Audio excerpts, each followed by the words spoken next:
Hiya, welcome to another installment of Manic Episodes. Let's talk about Hercules today. Some of you may remember that my first Manic Episodes was about an episode of Xena called Married with Fish Sticks. While the episode was pretty abysmal, the show was generally considered as well written with some camp added to it. Not so with Hercules. Married with Fish Sticks? Yeah, that was pretty much the tone of the whole series. Hercules did try its hand at drama a few times, but my enjoyment mostly came from just how awful it was. And the show knew it, really, playing up the camp and making for an enjoyable action show you could eat your Fruit Loops to. However, even compared to how silly the show usually was, Season 4 was pretty rocky. Kevin Sorbo suffered a shoulder injury, meaning that a lot of the episodes had to be written around the title character, which led to hilariously awful stuff like Porcules, or incredibly boring episodes centering around flashbacks. But this season was downhill from the start, and today we're talking about the season opener, Beanstalks and Bad Eggs. So it starts out like a lot of episodes do, with Hercules on a random mission doing general do-gooder stuff. He's speaking with an old woman who asks him to find out what happened to her mother, who was kidnapped by a giant when she was a child. Promise so that I can die in peace. I promise. Oh, well, I guess the story's done with you. Well, about time I was leaving anyway. Since this is, on the surface, a retelling of the Jack and the Beanstalk story, Hercules is gonna need a magic bean. In order to steal it back from a warlord, yeah, warlords are just kind of the go-to villains, he enlists the help of Autolycus, the king of thieves and the best part about any episode. Why? Because he's Bruce Campbell, that's why. No matter the turd, he can always polish it. That would be a bad sound. Oh well, good thing there was no real worry there. Wipe transition. Whilst in the most relaxed chase scene ever, since the warlords are kinda pissed about the thievery, Autolycus is miffed to find out that they went to all this trouble for a bean. Observe the anger. Oh. Oh no, not the shaky cam! So did Hercules just know this was gonna happen? How did he even know about the bean in the first place? Last we saw, some old lady just told him about a giant kidnapping her mother. Alright, now let me get this straight. You're going up there to search for someone's mother? That is, if she's still alive. Wait, he thinks the mom is still alive? I thought he was just gonna try and find out what happened. How would the mom still be alive? Does being kidnapped by a giant make you immortal somehow? They suddenly remember they're in a chase scene, and Autolycus bravely abandons Hercules. No! He hates it when I do this. I hate it when he does that. Oh, those two. If you've never seen this show before, right about now, you're probably thinking this is a little bit silly. And it is, but it's nothing out of the ordinary for this show. Yet. Oh yes, the things to come. Autolycus only has one motive most of the time, and that's greed. But that's why he's awesome. It's also worth noting that Hercules is one of the few shows where all of the supporting characters are far more entertaining than the title role. That's how clouds work, right? Where's Hercules when you need him? Oh, you're fucking dead, man. You're fucking dead. Despite the fact that we just saw Autolycus try to break open the doors, he convinces Hercules to let him do it his way and pick the lock. After you. No. After you. Oh, just make out already. Looks like the search is on for that lady's mother. Time to prep things out and fight a giant and... Oh, I guess they find her immediately. You're Liana. Time goes by very slowly up here. Oh, that's her great-grandmother. This story's great. Her daughter died old and without answers. White transition. Meanwhile, generic warlord number 67 has sent out Beardy McBeardington to hunt down our heroes and get back the jewels Autolycus pocketed with the bean. She had a full life. She had many grandchildren. I've missed so much being stuck up here. Yeah, that is pretty inconvenient, I guess. Before Liana can convince them to leave, the giant wakes up and makes his way in. Really, Hercules? A Jurassic Park reference? That doesn't even make sense here.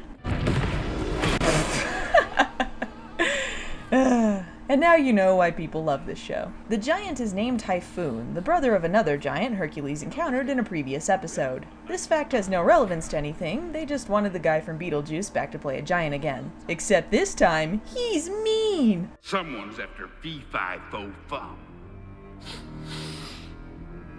I smell the blood of a Grecian man. You realize that's supposed to rhyme, right? I've no idea what you're talking about. Which is why I'm putting my arms out defensively for no particular reason. Once again, Autolycus hauls ass. You know, because he has a heart of gold. Good thing he puts on a disguise for a minute and then just abandons it to try and run for the door. That's smart thinking. Hercules takes out Typhoon and they start to escape, but Autolycus stays behind to steal some more and ends up getting caught. Then he's horribly murdered. The end. Oh well, I tried. Well, good to see this episode met the ridiculous hat quota this show seemed to have.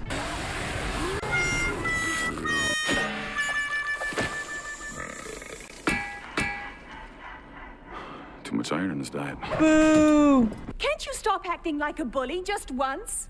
A bully. So that's what I am. A bully? Yeah, lady, he just took you against your will until your family grew old and died, thus stealing away a lifetime of memories. Yeesh. Hercules comes back to rescue Liana and Autolycus, and we learn that part of the reason Liana was kidnapped was to help care for 3 eggs, each named Fee, Fi, and Fo-Fum. Yeah, that's really what they went with. Hercules quickly identifies the eggs as harpy eggs, and it turns out that Liana was kidnapped on Hades' orders. He decided that the eggs would be safe with Typhoon because of his keen sense of smell. I shit you not, that's the real reason they give. Pretending there's a real transition here, Autolycus is teaching Typhoon how to woo Liana over. He does this by seducing him up, showing him the blue steel, and teaching him how to dance, among other things. Okay, let's roll with this for a minute. Anatomically, how is this relationship supposed to work? It's a legitimate question, and something I'm sad that this is making me think about. Liana tries to convince Hercules to let her take the eggs with her back to Earth, but Hercules won't allow it since harpies are killers. Liana is afraid of Hades, so Hercules plans to take the eggs to the underworld. This is when Typhoon tries his seduction skills. Oh come on, where did he even find fake facial hair that big? Things don't go well, and Autolycus tries to help when Typhoon realizes he hasn't seen the back of his hand lately. It's still funny. Nice. Time to see the killer harpies now. Kill it with fire! Fuck, really? This is your harpy? That is the dumbest looking thing I've ever seen on the show, and I've seen some dumb shit. They fought a giant chicken. I've seen it happen. Oh fuck, I forgot there were 3 of them. Oh, and by the way, I hope you enjoy these things because they never fucking shut up the entire episode. If you're wondering why this one stuck out as awful in a show that included Hercules entering a dance competition, this is why. The eyelashes! The eyelashes! So yeah, this is basically the rest of the episode. If Mogwais and Gremlins were blended together and caused mostly annoying bullshit, this is what it would look like. If you don't find the joke funny, don't worry, neither did anyone else. Go on, kid, you bother me. Yes, yes, kill it! Oh, come on, what is it even doing? What in the God's name is going on here? I hate to break it to you, big guy.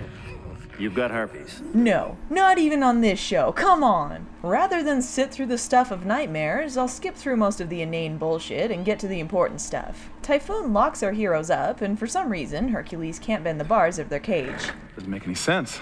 Must be the altitude. That's weak, show.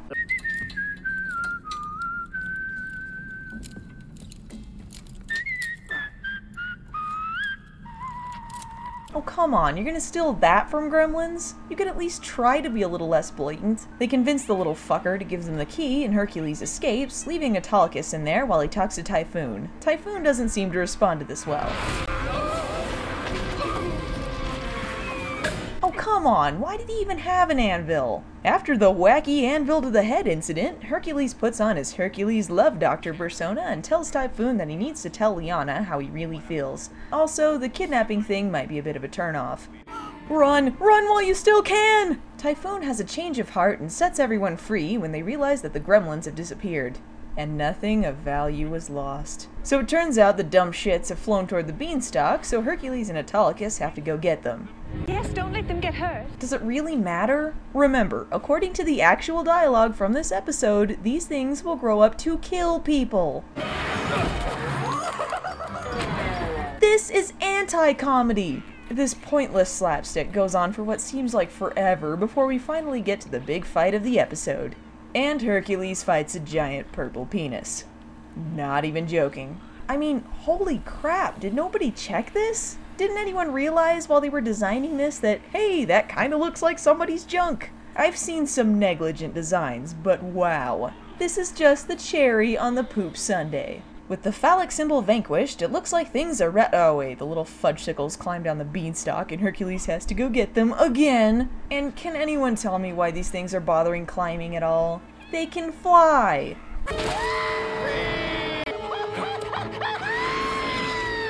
Ugh, worst shot ever.